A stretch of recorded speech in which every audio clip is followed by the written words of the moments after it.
guys, meron akong alagaan ngayong ibon.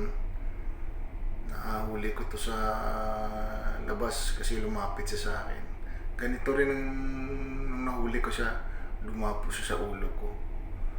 Siguro nagpapaano siguro na alagaan muna siya kasi malakas ang hangin sa labas. Saka wala na rin siya makain doon, kaya pansamantala dinala ko muna sa kabina ko para ligtas siya. Pakakawalan ko rin ito pagkatapos na makarating kami sa lugar na pupuntahan namin. Maamo siya eh. Kusa siyang lumalapit sa akin, mapatong sa ulo ko, tapos pag ginano ko minsan sa kamay ko, lumilipat rin yan sa kamay ko.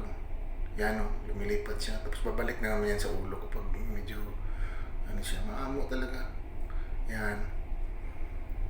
Yan, ginagawa ko, tuloy libangan sa kabina ko. Makain din siya, pinapakain ko, uminom rin ng tubig. Siguro naisip niya rin na ligtas siya, kaya medyo relax muna siya rito.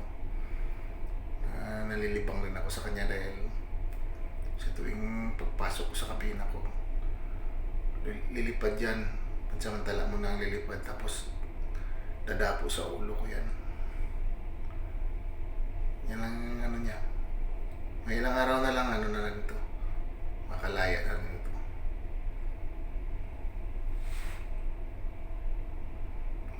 Sanay siguro sa ano to, mataong lugar, kaya medyo hindi siya na ano. Yan, lumilipad, pabalik-balik lang yan.